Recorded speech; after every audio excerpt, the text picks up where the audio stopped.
Okay, we're going to get started. Thank you, everyone, for joining us. My name is Adam Greco, and I'll be helping work behind the scenes as Ken is presenting on migrating to Google Analytics 4. As you may have noticed, we're trying something a little different. There is a poll that is out there for you to start filling out. I think we can keep the poll running as we go through our intro slides. We'll try it out as we go. So I'll have Ken move ahead for me. So for those of you who are new to the SDEC, we are a free educational community to help provide analytics education in 12 different areas, which you could see on the screen. If you somehow got invited to this by a coworker or a friend and you're not in the SDEC, I put in the chat, in the Zoom chat, a link where you can sign up. It's totally free.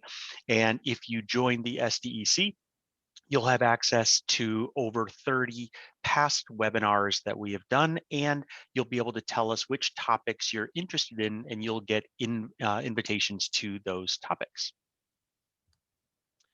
One thing I will note, for some reason, we don't understand why, but only 2/3 of you who are in the SDEC have joined the Slack group, which means that you are missing out on all of the recordings of all of these wonderful free webinars that we have had. So if you are in the SDEC, but for some reason you aren't sure if you're in the Slack group, or don't know how to join the Slack group, you can email me at sdec@searchdiscovery.com. You don't have to reapply to the SDEC multiple times, which is something we've seen a lot of people do.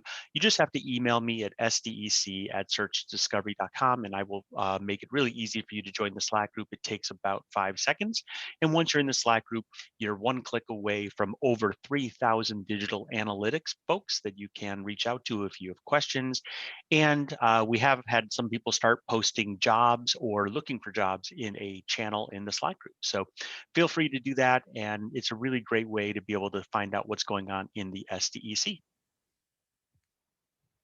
During this webinar, I will be monitoring the chat. If you have any problems technically, if there's anything I can do, or just questions about the SDEC, you can post them there either publicly or privately to me.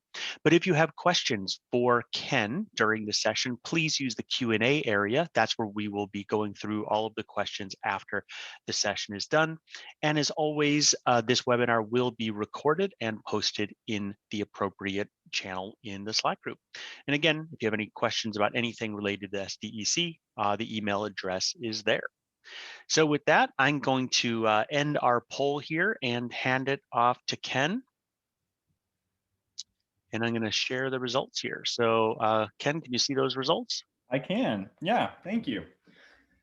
So I'll start by talking about the results because I'm not sure if I close this window, if I can pull it back up, and then I'll jump in. So, poll of roughly 120 of us, 10, so that's 8% have fully launched GA4 on a live site. And let's see here. So we've got, okay, so number 2, partial launches, that's 37% of us. The majority are in this group of I'm expecting to get started in the next 6 to 12 months. So that's good. That's actually the person that I was targeting mainly with today's presentation. Although I think if you're in these groups who've already gotten started, I think you'll still find this pretty valuable as well. There are 17%, 20 people who replied, I do not have any plans to migrate. So hopefully by the end of this, I can persuade a few of you guys to change your mind on that. So we'll see if I'm successful. So I'm gonna stop sharing this poll and hopefully everyone can see the screen normally now. Okay, so before I jump into today's topic, I can't get this poll to go away. Let's try this again. There we go. I'm going to give a quick introduction to myself. So my name is Ken Williams. I am the General Manager of Google Solutions at Search Discovery. And I've done consulting for the Google Marketing Platform for about 10 years now. If my picture looks familiar, it's probably because I manage a blog that I call the Analyst's Guide to Google Analytics 4, which you can find at ken-williams.com. So you might have seen me there. You also may have seen my previous SDEC presentation back in July. I gave an introduction to what we were then calling App Plus Web Properties, GA4. Um, and so that's kind of a little brief about me. Um, in my role at Search Discovery, I speak with a lot of companies about how they can get the most value out of Google products. And lately, many of these conversations have focused on the new version of Google Analytics, GA4. So I've been answering lots of questions like, why should we use the new version? Do we need to upgrade the tags, or can we just change the user interface? And especially, when will the old version, Universal Analytics, go away?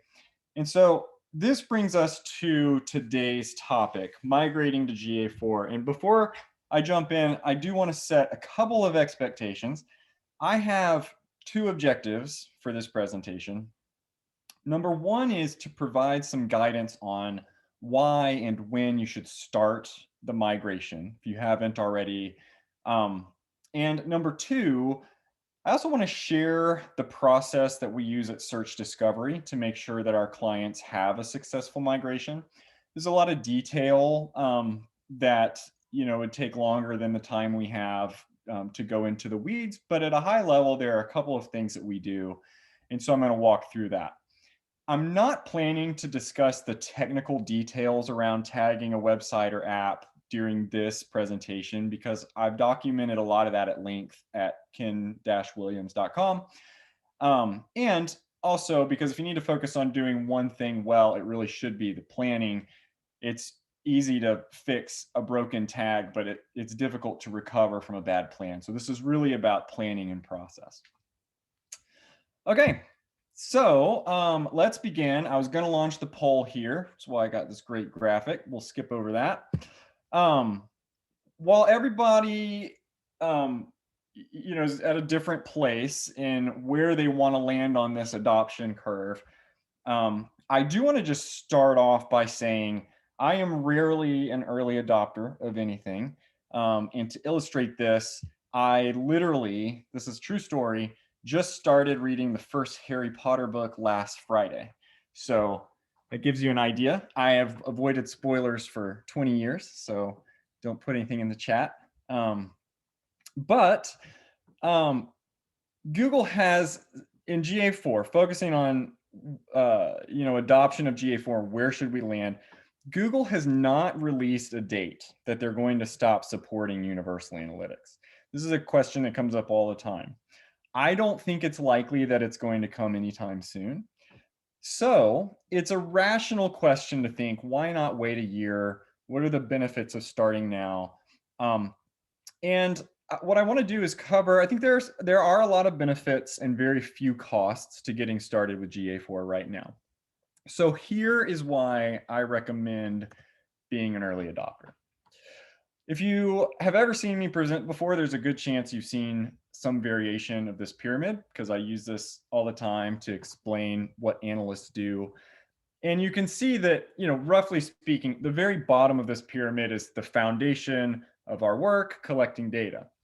So it's only when this is working well that you can move up to the second step in the pyramid, operationalizing data. And this just means making sure the right people can get the access that they need to data, but training, measurement plans, dashboards, that kind of thing. When that's complete, the next level up is reactive interpretation, which is really just backwards looking analysis. So what happened last year? What can we learn from that so that next time we react differently? And then at the very top, analysts are always trying to get to proactive interpretation, which is forward looking. It's generating hypotheses, experimenting, and training marketers to be creative and risk takers and those sorts of things. So when we upgraded Google Analytics the last time, this was back in 2013, 2014, we really only needed to change data collection. There were some new reporting features, but they were small and mostly just new reports that you could choose to opt into or not. But GA4 changes everything. So it completely upends every level of this pyramid because it requires a complete overhaul of tags, and it also requires a lot of training around how to do these other steps, dashboards, do analysis, um, and it's going to be require quite a bit of onboarding just from a tool usage perspective. So I think it's helpful to think about migrating to GA4, even if you've been on Google Analytics for years, as launching a brand new tool that your organization has never seen before. Um, and most importantly, each person who plays a role in one of these stages is going to need to put in some effort to make the migration successful. So the larger your organization is and your analytics team, the more difficult this process is going to be. So I'll discuss this more in a moment, but the recommendation that I give is the same one that Google gives, which is to keep your existing analytics tool in place and add GA4 tags to run alongside them so that you can slowly transition over time. So it's important to start now because learning takes time. It's also important to start now if you use audiences for remarketing.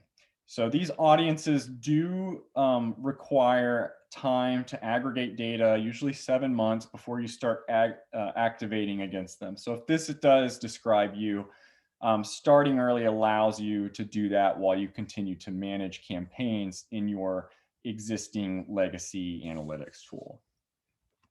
Um, so as we mentioned during the poll, looks like there's a few people kind of on the two tails of already started, a few people not sure if they want to start. Most of us are kind of falling in the middle. Um, and so, as what I'd like to do with the remainder of my time is to walk through this process. When you're ready to get started, when you're ready to start really thinking and planning about it, these are the steps that our team goes through to make that work successful and make sure that you overcome some of the sort of softer organizational governance kind of challenges that come along with a tool like this. Okay, so these are them. It's not rocket science. 3 steps. I'll walk through each of these. Number one, determine how Google Analytics will be used by your business. So this, by the way, this process is the same for any tool. It's not actually specific to GA4. Um, but it's important to start there. And once that's done, you can move to number 2, which is to design a solution that shows how GA4 will be installed to support your business. This one is specific to GA4 and it's different from prior versions of Google Analytics. So I'll walk a little bit through what that looks like and how I've tackled that. And then number 3 is finally create a vision that gets your team on board. Because as I mentioned a moment ago, the learning curve for GA4, it's not extremely high, but it's not insignificant either. So the last step is really about getting your team on board and excited enough about the future to put in the work.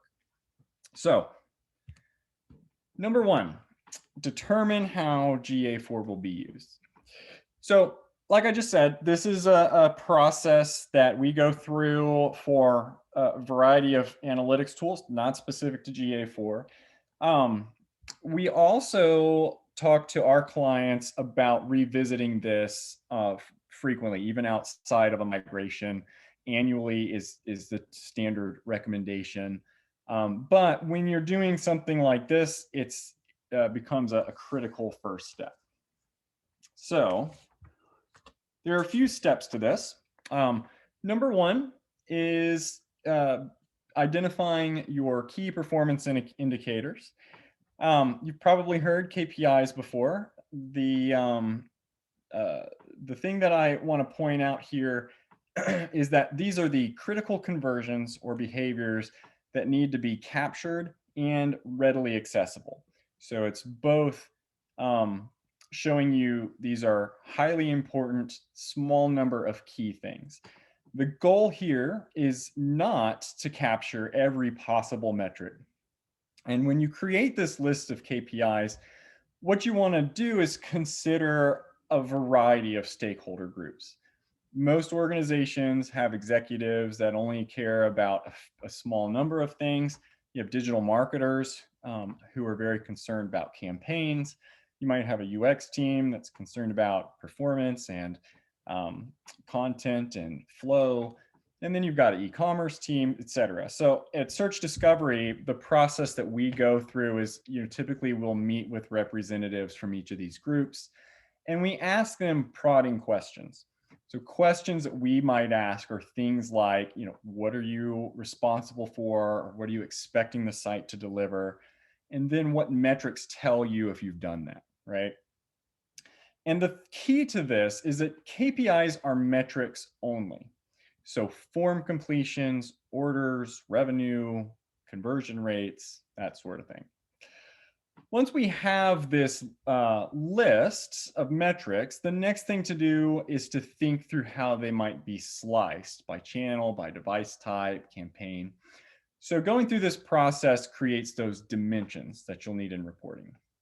Now, usually your dimensions are going to be duplicated across KPIs, and that's fine because this is really just a thought starter exercise. This entire process is about getting on paper what's important to the business so that we can inform the second piece of this, which is to generate these business questions. So number two is to create an exhaustive list of questions that you and your stakeholders might have about these KPIs that you can answer using GA4. So those KPIs that you previously captured are now going to be your thought starters. Go through this process of anticipating these questions. And this is pretty tedious work. The goal here is to be as specific as possible with these questions because you're going to do three things with them. So the first of those three is to confirm with the business that you understand their needs. Now, this is a little bit of CYA at times, but the idea is that you've got something you can turn to later if there's a miscommunication about what was being tracked. You've also got a way of explicitly writing out, this is what I hear the business is asking for. The second thing you can do with these business questions is to prioritize them. I mentioned earlier that KPIs are those things that need to be easily accessible. When we have business questions that are prioritized as low versus high, you can start to make a lot of decisions around how hard do we need to work to make reporting on these easy. So if we have high priority business questions that are going to be accessed frequently, those are the cases where we might carve out special custom metrics or dimensions to capture things that could otherwise be captured in a calculated metric, or a little bit on the back end with some work in Data Studio, because we want them to be easy. And you don't necessarily have to do that with everything. Some items you might consider low priority enough to have the data there and make sure that it's there if someone wants to get to it, but it doesn't need to go through the test of being simple and easy to access.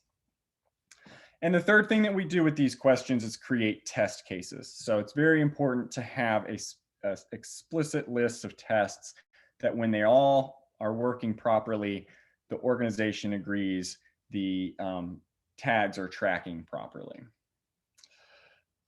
So I have an example here. Checkouts, very common KPI, especially for e-commerce. You might say, when you're talking to a marketer, common thing they might say is, how are users moving through my site before they make a purchase or something like that. So what we would do is we would take that and we would form it into a question such as, what pages on the site do users visit before initiating a checkout? That gives you something concrete. You can see just by reading that what your metrics and dimensions are going to be. You can already begin thinking of how I might pull that report. I might use a segment, or I might create some type of a funnel, that sort of thing. So that's the idea. Document out the exhaustive list of questions. Again, that is a process that we would say you should really do that every once in a while, annually. And again, you could do that for Adobe Analytics, you could do that for any tool. But this next piece is where we really start to get into GA4 specifically. Um, I call this designing your solution. And what we're doing in this step is we are documenting what is the explicit detail around your analytics implementation. So your contents might vary slightly depending on your business, but at a minimum, the solution design has three components. Number one here is that list of business questions that we just went through creating. So an example again might be, how much does it cost me in Google Ads per conversion? Um, the second thing is you'll want a list of variables that will be necessary to answer these business questions.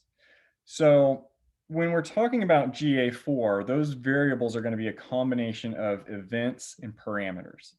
So in this document, you would literally explicitly write out an event should fire when the user completes a conversion. You might give it the detail of this is the name of the event, and these are the parameters that are passed along with it. And then the third item is the testing instructions. So this is where we say, explicit instructions. If I go to a certain URL and I click on the button in the header to open a form, fill it out, successfully submit it, then I should see X firing to Google Analytics. And that would be my events and parameters we discussed. So a solution design for Google Analytics, like I mentioned a moment ago, it will look significantly different for the ones that you might have written for the legacy version of GA, or even for other tools. So I'm not going to dig too deep into the details of what I include in these, other than to say I do have a sample. I've done some blogging about how to write these things up well, and I put a sample out there that anyone can take a look at and copy and modify from there. And I will put the link to that in the SDEC Slack measures, the Slack after this presentation is over. Now, the next thing I want to say about solution designs is there is what I've walked through so far is a bit of a formula for what should go in them. And I've even given you a template, but there is an art to doing solution designs well. At Search Discovery, one thing I'll mention is that we really only have our most senior analysts create these documents. And this is one of those tasks that you often get a good return on your investment for hiring an outside consultant to help with. And there are a couple of reasons for that. I do want to just jump into two of those. So when you're designing a solution, it's important to consider how you can balance simplicity and flexibility. So on on the one hand, simplicity is very important. If you have been working in this field for a while, then it's likely that you've come across websites with heavy amounts of custom code on them. Sometimes that code is throwing errors, it's poorly maintained. Maybe you've got things that are firing that are not used anymore. So it's not necessary, it creates weight. But on the other hand, your implementation should be flexible enough to answer a wide range of those business questions, right? So there is definitely an art to having these conversations around what is a smart way to capture data, How can we answer a question in a creative way so that we're avoiding sort of heavy code and complex custom logic being deployed on websites and that sort of thing. And then the second thing that makes this a bit of a challenge to do well is user privacy. This is actually a bit new, um, but it's important to think through how privacy, both from a legislative cookie consent kind of perspective, and also from a future planning for technical limitations perspective, is going to impact your data. So, a couple things to keep in mind. Obviously, your plan should only capture the data you need. We talk about that a lot, but it should also explain explicitly what happens when somebody is using an ad blocker or opts out of cookies. And it should anticipate more restrictions on browser storage, on IDFAs, this sort of thing to come in the future. So you'll find yourself, if you don't think through this at this phase, in a position of sitting in a room, somebody asking you, how much data are we missing? What is the impact of? We have a lot of iPhone users. What does that mean? Um, Being prepared, thinking through what exactly is happening. What does it mean if a cookie is set for a week in one browser and 2 years in another? Um, Planning for those things early and doing your testing during this phase is key, and that's something that really wasn't a year ago. So that's new. Now, the last thing to highlight is that when your solution design is done, if it's done well, the actual implementation should flow naturally out of it. It's just a process of moving through the steps, like putting together an IKEA table. Um, I don't have, like I mentioned at the beginning, I don't want to use this time to dig into the tagging process. Um, but I actually think that when the solution designs are written well, you should be able to hand them to a developer, and a developer kind of piece together the implementation without needing additional instructions. So they should be pretty explicit. Um, so the next thing that I want to highlight is number 3, creating a vision and setting expectations. So this is a very soft thing. It's obviously something that, when you start working in analytics, you don't get training on how to do this well. Um, but the reality is it's difficult and it's time consuming to familiarize yourself with an analytics tool. Most organizations that I work with have a long history of trust issues with analytics data. It's very common for people to feel like, I don't want to be held captive to KPIs because I don't necessarily know if I can trust that the data is right. So it's really important to take the time that it takes to think through how you roll something like this out. And I do have a couple of tips around this. First of all, I get a lot of questions about, is GA4 ready? The answer to that question is yes. The second question that people don't often ask is, will I still be using Universal Analytics in 21? And my answer is yes, probably all of it. So, it's going to be one of these situations where, if you're imagining I'm just going to click the upgrade to GA4 button in your property settings and be done with it, you're really kind of not thinking about what it's going to take. There is, and by the way, the when you go through that process, what you'll see is that automatically Google creates a new property for you. It doesn't actually change anything that you have running today. It just sets up a new GA4 property so that when you're ready to start tagging, you can have both properties running side by side. Now, it's difficult and it's time consuming to familiarize yourself with any tool. And so effective leaders are going to need to create a vision that gets the team members motivated to put in this effort and also sets expectations with stakeholders about how long it should take.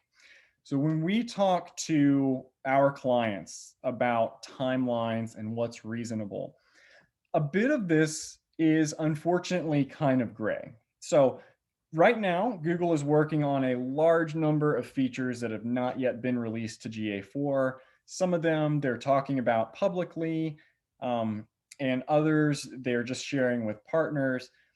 And the reality is that your migration plan might need to be prioritized to allow the product team to roll out updates. So, um, there are examples of things like audiences. So, if you are a heavy user of Search Ads 360 or of Display and Video 360, you'll notice in GA4 those integrations are not built yet. They're actually likely to be a little ways off. If those things are important to you, then those are areas where it's more likely that you are going to be starting your migration, learning the operational reporting, changing dashboards over, but still using the other version of Google Analytics to handle all of those audiences for quite a while. Planning for that and setting those expectations is really important. If you are not using those features, you could feasibly move over more quickly. Those things are coming, but that if that doesn't affect you, then you're not held to them. So my recommendation is to start by nailing down your priorities. So what is it that we want to do next year in the next 6 to 12 months? Outside of Google Analytics, just as a team, where do we see progress? Do we have data integration issues? Do we have training issues? Do we need to be working on, updating our technology stack or our governance or privacy? Figure out what those things are and think about where GA4 fits into those overall priorities so that you can ease into it, slowly over the course over a period of time. So you can set expectations now. This is what I would recommend, that 2021 is going to be a transition year.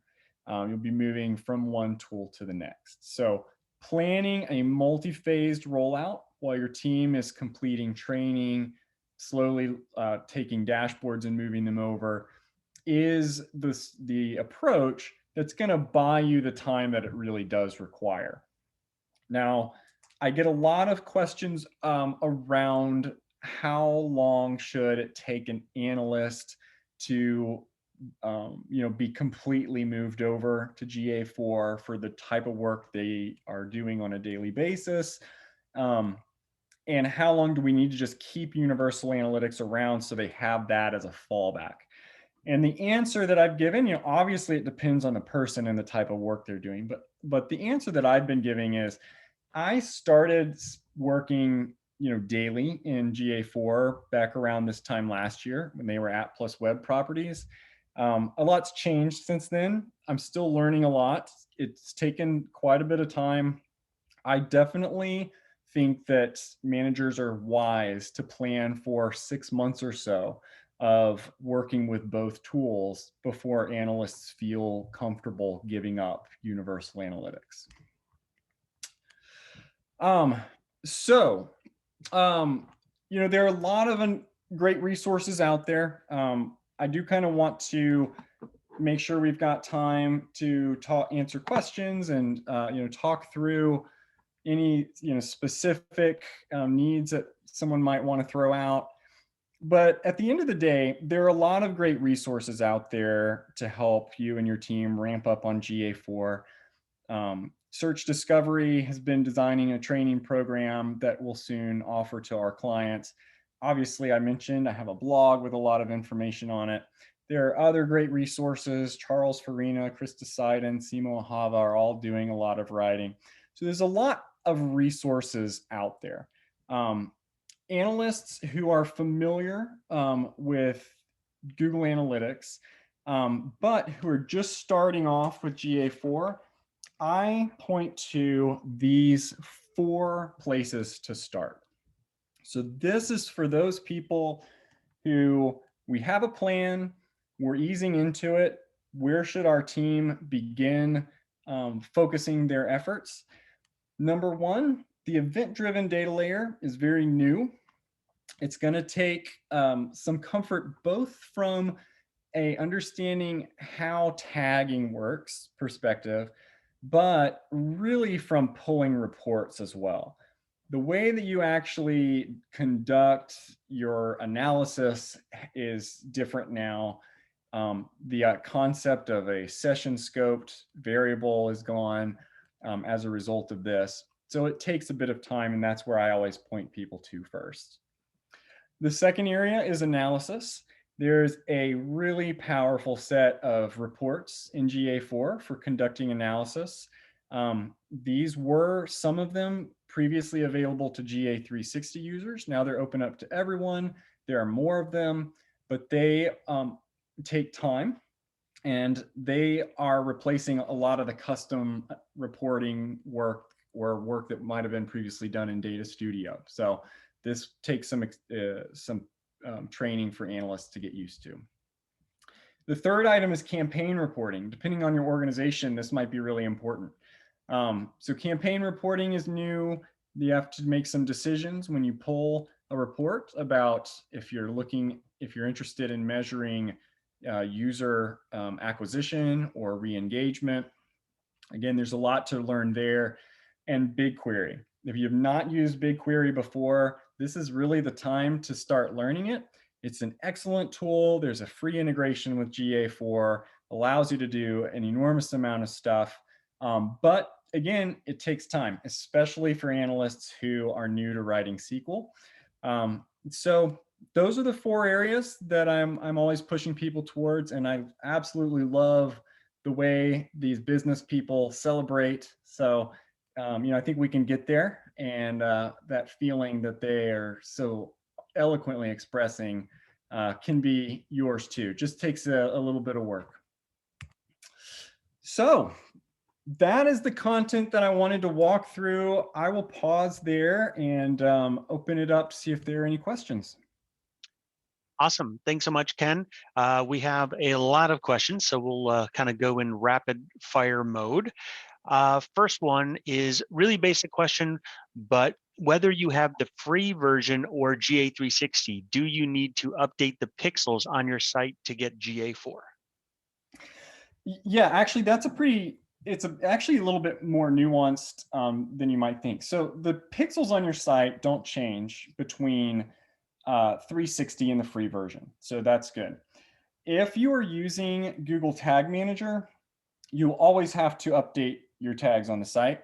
There is a option if you're using the G tag to kind of make that transition pretty easy. And the short description of how that works is you can basically tell your G tag that you've already set up for Universal Analytics. You're also using GA4, and it will automatically start collecting some of that data for you.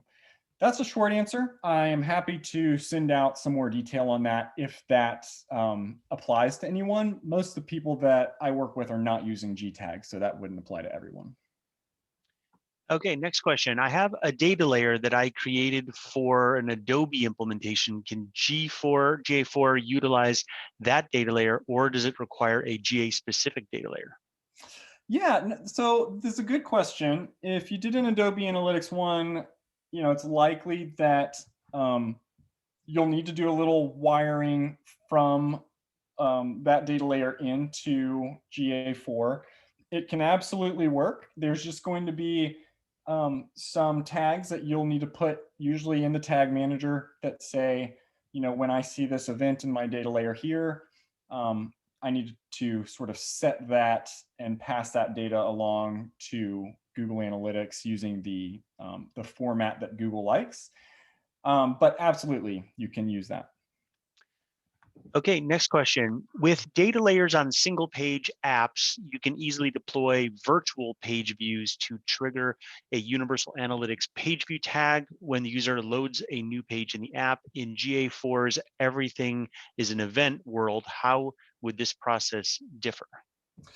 Yeah, so in GA4, you do have less of a, um, I would say that the concept of a page view is still there, but it's changed. It's less important than it was before. If you remember, the old version of Google Analytics had a hit type.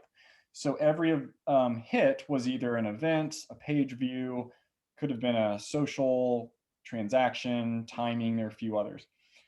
In GA4, everything is an event, but your event has a name. So you'll take what you've done today and you'll just fire an event like you always would.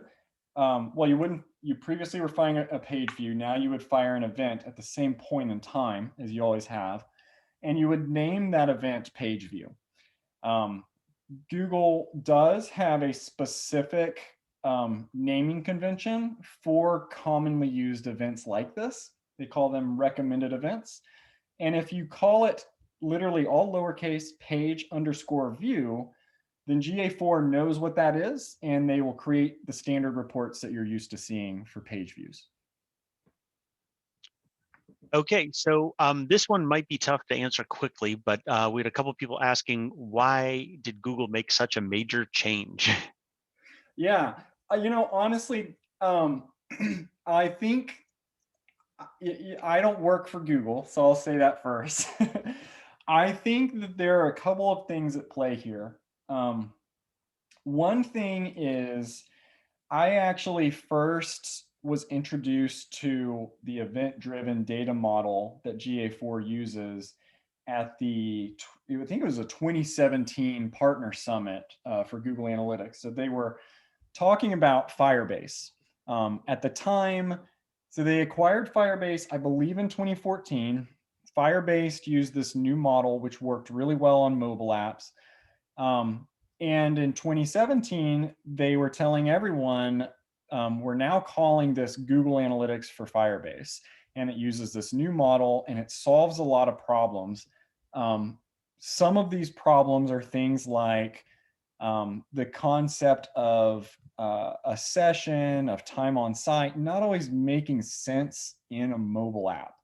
The original version of Google Analytics that was launched, um, gosh, Urchin was probably launched in early 2000s, was acquired in 2005 by Google, assumed that the data they were going to collect comes from people landing on a website, a page loading, and as they click through different pages, pages reload on every step.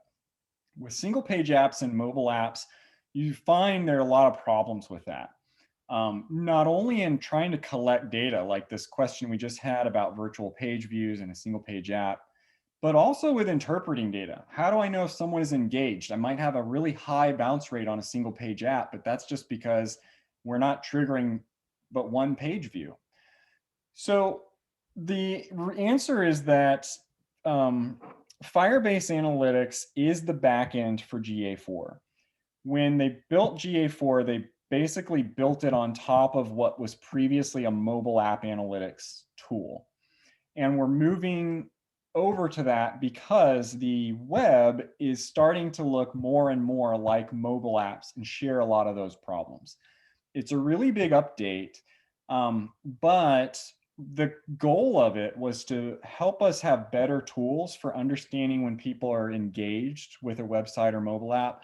It also helps us to blend data so that we can see if I have an apartment listing website and mobile app, I can see a single person is easily looking at their desktop and working on their phone at the same time. Previously, we had roll-up properties, but that was really messy because the underlying data had different schemas for web and mobile. So it lets you handle these experiences in a cleaner way. It lets you understand better what's happening on these circumstances with single page and mobile apps. And it also sets us up for a future that better integrates with other Google products as well. The event-driven data layer is simple. And that data structure works really well when you're trying to join with other data sources. Um, so I have written about this a bit more, and I'm happy if someone wants to message me on Measure Slack, I'm happy to chat more about, you know, like why are we doing this and is it worth the effort?